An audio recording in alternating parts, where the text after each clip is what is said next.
Hello everyone, Happy New Year, I hope you had a Merry Christmas. It's Jordan and Freya here, welcoming you back into the new year, talking about our next conference, The Power of Communities and Networks.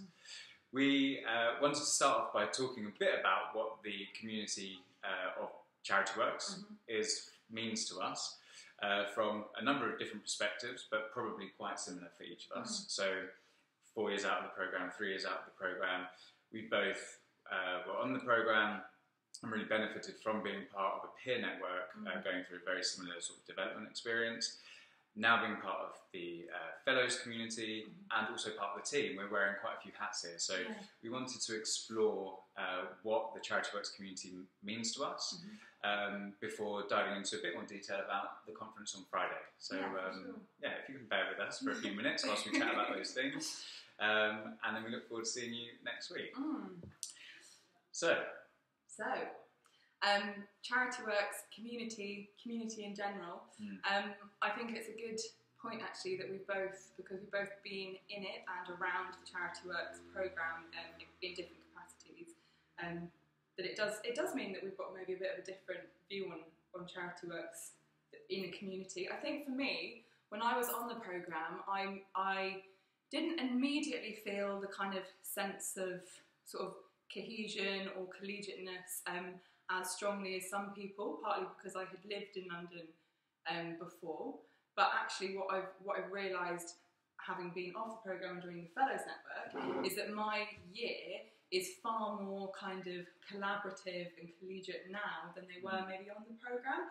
And I think that's because as you move into different roles in the same organisation or into different jobs, you really appreciate having that peer support around you.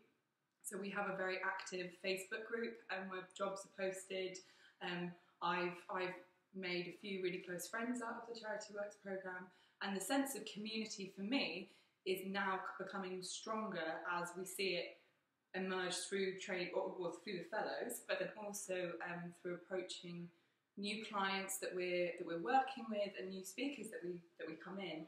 People really know about Charityworks and they really respect it, and they get the ethos of it being community driven and having and people in and on the programme having this kind of wide broader support network. Would you agree? I completely agree. I think it's interesting, and actually I hadn't really thought about it before, but these sort of ways that the network is very much collegiate when you're on the programme, and then how it is still collegiate when you're off the programme, but just in a slightly different way. And so for me, being on the programme, it was much more about identifying areas that you could collaborate or help each other, maybe sharing some learning, but mostly in terms of the helping identify areas for helping somebody out or asking for help, it was very much impact research oriented, or perhaps a very specific experience that someone was having at work that they would like to share with someone and get some feedback on.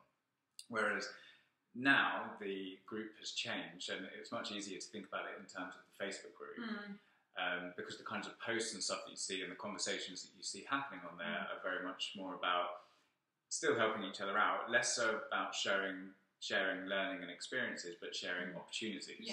So still something around the opportunity to collaborate and work together, help each other out, but mostly in terms of professional development, in terms of jobs and sort of job advertisement, or letting people know that they're working on a really cool project and that they're looking for volunteers or participants in surveys, etc. So, and I think building on that as well, it's the Charityworks community is one which is organised around work, right? Like work and mission.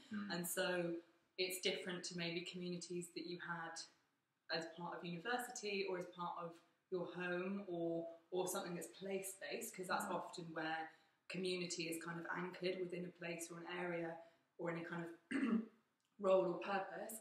And so actually the Charityworks community for me, and I think it would probably broadly be shared by most people, is one of work and one of coming into a professional world and a working environment where you have an immediate network of peers. And I know we've said it a lot, but it's definitely true in terms of how I've experienced the community shift and evolve post programme.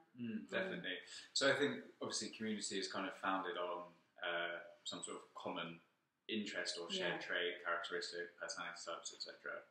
And I think this almost forged community that happens when you're on the Charityworks program is kind of all about, like you said, work. It's a community of work and of practice.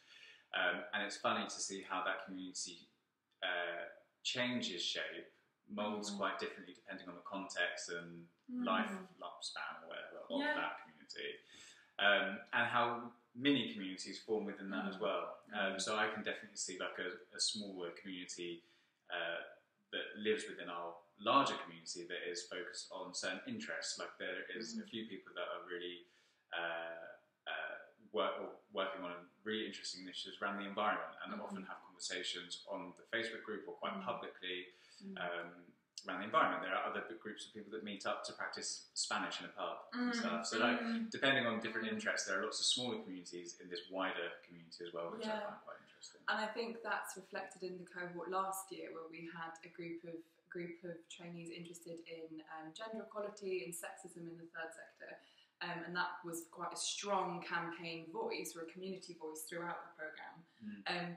And this year, what I'm really enjoying about getting to know you guys and working with you from a storyteller's point of view is that there are communities of practice or communities of interest emerging that are maybe more organic and more creative actually than we've seen on the programme. So we will talk about in a minute the running order for the day on Friday.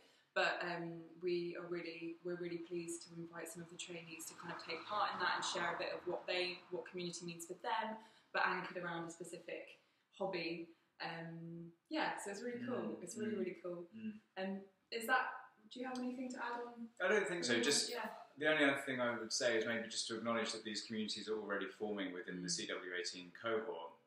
So interest in there being a sort of BME network within the community, or something that focuses on other bits that might be dictated by the work that you're doing through the storytellers community.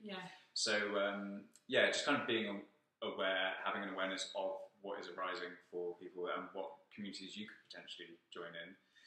And I think that's a really key message as well, that community by its nature is never closed. Well, they can be closed, but it's not like exclusive.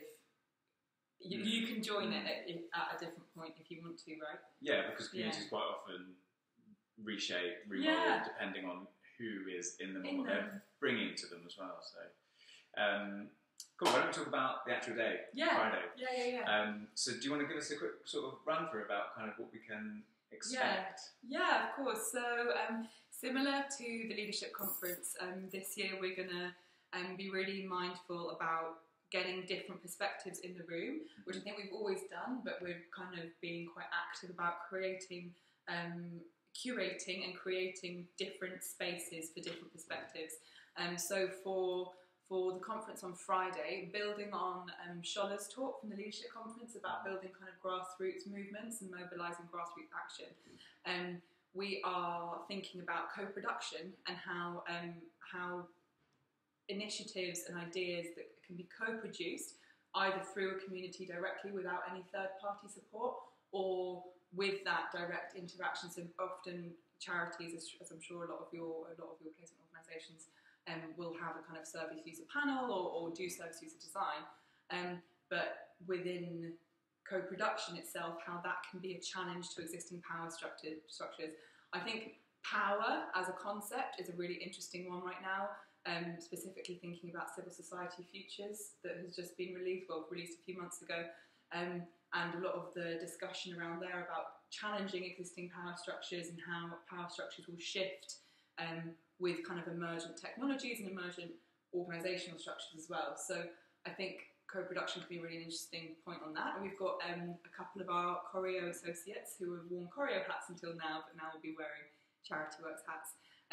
Jane Garnham, who is just fab, and Augusto De Mello, who is a lived experience consultant, and he will give you a brilliant and very inspiring.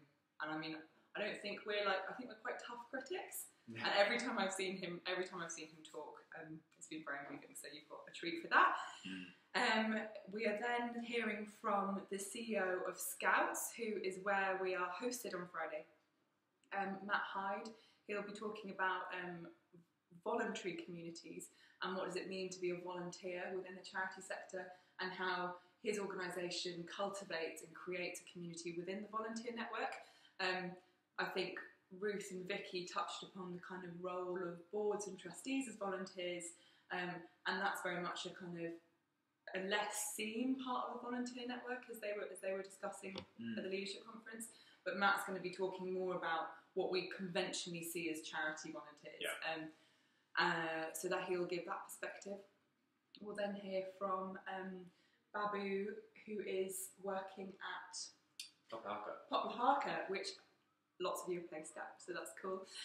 He's a great guy, a member of the Charityworks network and friend for many years, and he's going to be approaching it more directly from a sector perspective, housing sector perspective, looking at what it means to create a community within a housing association, which I think is such an interesting and pressing issue that the sector faces, right? Because people living in housing associations are often there'll be a whole diversity of tenant types within the block, and how you kind of create a sense of place, belonging, manage the complex needs and issues that might come through some of the tenants, as well as creating kind of a true community spirit, is super important for their work. And then we've got a couple more, so I feel like I've been talking for a while, but there is still more to go.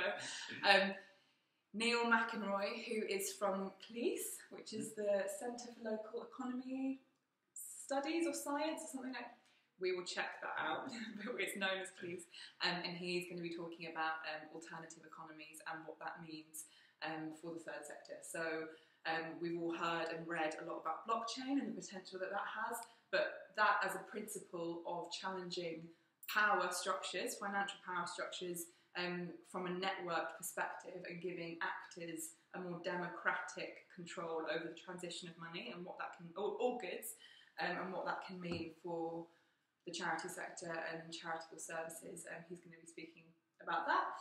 And then we have Julian Corner, who is the CEO of Lankelly Chase, a big foundation in the UK, and he'll be giving us a fascinating and brilliant perspective on treating communities from how do you approach communities from a systemic approach, and giving us a kind of a look in systems change and systems thinking, which is very topical at the moment, I think, in the political system, and also interesting and relevant in a different perspective.